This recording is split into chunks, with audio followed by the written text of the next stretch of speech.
All right, so our team chose Samsung as our company to analyze. Just to give you a little bit of background about Samsung, they are a huge cell phone and smartphone manufacturer. They first entered in the industry in 1988 and have grown substantially since then. In 2002, their most popular items topped 10 million units sold, which is very impressive. Going into 2012, they commanded 1/3 of the market share, which has grown even more since then. How do they achieve this? They have an incredible vision, which is to inspire the world and create the future. That's their slogan, which is aimed towards their customers and their employees, which are both very happy with the products that have been able to be produced by Samsung. Their business culture is dedicated to the entire employee structure. They really align their employees and hear their feedback and focus on their on their employee satisfaction rather.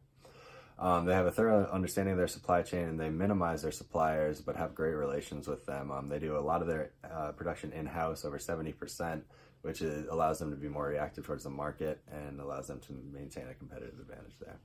When I talk about their competitive strategy, I really want to look at their IM department, which is the Internal Technology and Mobile Communications Department, which is focused around mobile communications, network business, digital imaging, and media solution center.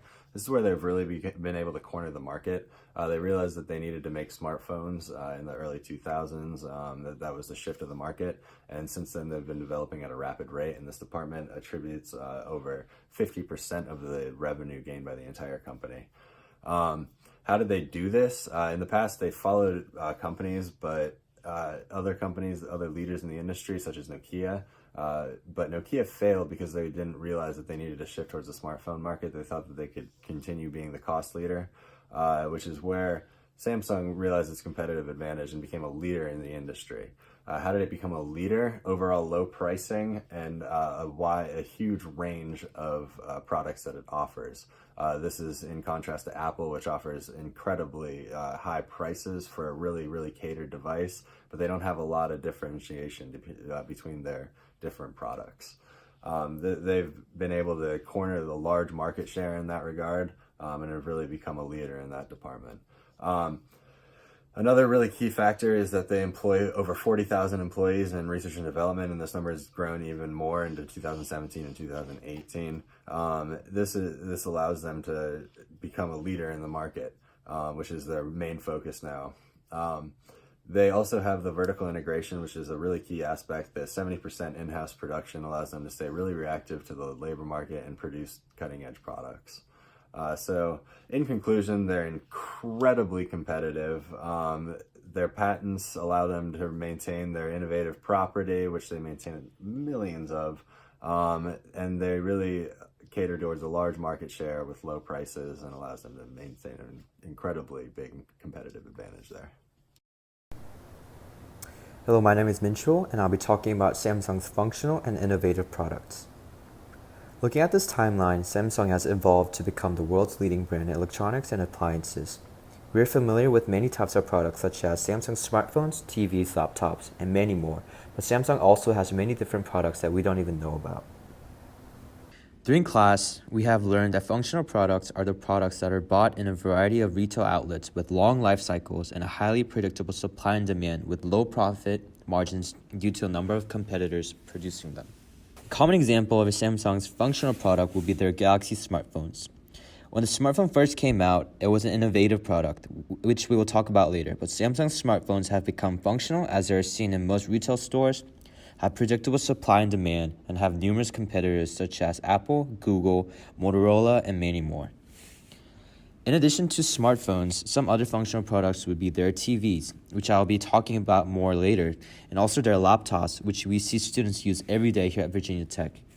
Some other functional products will be their home appliances such as refrigerators, washers, and dryers. As you can see, most of Samsung products are either functional or have become functional over the years. The opposite of functional products would be innovative products. Innovative products are products that are unique or custom, leading to unpredictable supply and demand. They tend to have a wide variety and short life cycles. About a week ago, Samsung has announced their new product, Galaxy Fold. This is an example of an innovative product because the idea of a folding smartphone is new and also unique. Therefore, the supply and demand of this product is unpredictable, as the general public is still unsure about how they feel about a folding phone and its necessity. Another innovative product by Samsung would be their smart belt called Welt.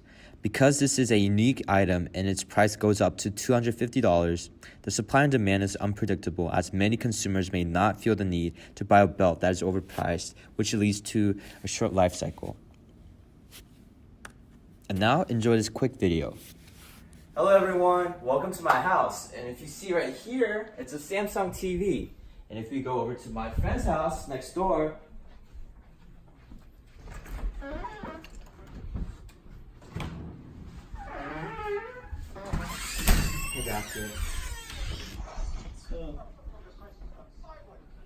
look, it's another Samsung TV.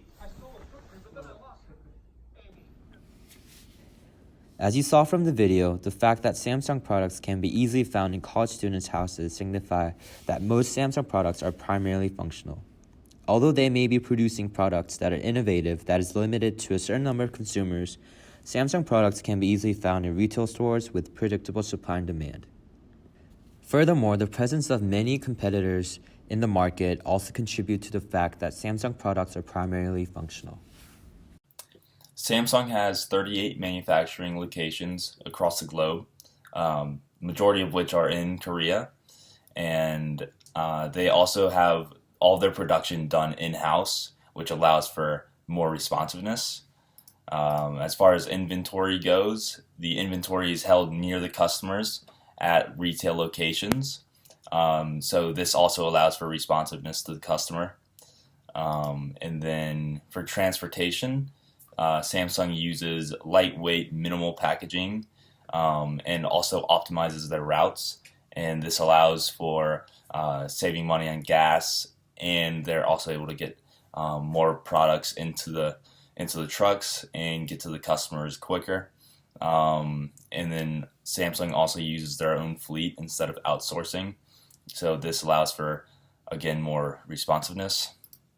As far as information goes, Samsung uses a smart quality management system, and this analyzes all the data across the globe so that Samsung can quickly respond to quality defects. And by doing this, they're able to have more responsiveness and efficiency. And then for pricing, Samsung has two different pricing strategies. They have the skimming price strategy, which means they will charge a large price up front when a product is first released to the customer, and then over time they will decrease the price of the product in order to keep customers purchasing from them. And then Samsung also uses competitive pricing, which means they set a price for the product based on what their competition is doing. So if Apple has a certain price for a product, for an iPhone, then Samsung will use that price as a baseline for their competitive price. I'll be talking about Samsung's efficient and responsive aspects of their supply chain. So starting with efficient. Efficient is primarily focused on cost savings and optimization. So the goal of efficient supply chain is primarily driven on those two factors. Samsung is really efficient because they're highly sustainable and they're socially aware. They make sure that all their partners that they use in their supply chain are considered green, which means that they give back and are up to date with the social and environmental standards in the given area. And to ensure that they meet those standards, Samsung gives year-round performance reviews that to their suppliers, which are like determined by like the person who reviews them, to make sure that they meet all the necessary practices. And they're moving towards a cloud-based and silo environment, which means that they're highly more agile and they're more driven on demand, and they're changing based on the times to be more technologically advanced, and it also helps lower the general administrative costs because it's more machine-based and virtual. They're also have responsive supply chain, and responsive is more focused on timeliness and order shipment. So it's more based on just giving the customers what they need, and just like efficiency, it's all driven on customer satisfaction and the need to fulfill uncertain demand in changing situations. So, based on like studies that have been done in Samsung, they've been found to be more um, responsive but primarily efficient because they are an eco-efficient, eco-responsive supply chain, which essentially means that all their partners have to be certified as an eco partner, and they have to be met to a certain environmental standard because Samsung is mainly focused on ensuring that all partners are environmentally sound and socially aware of the times.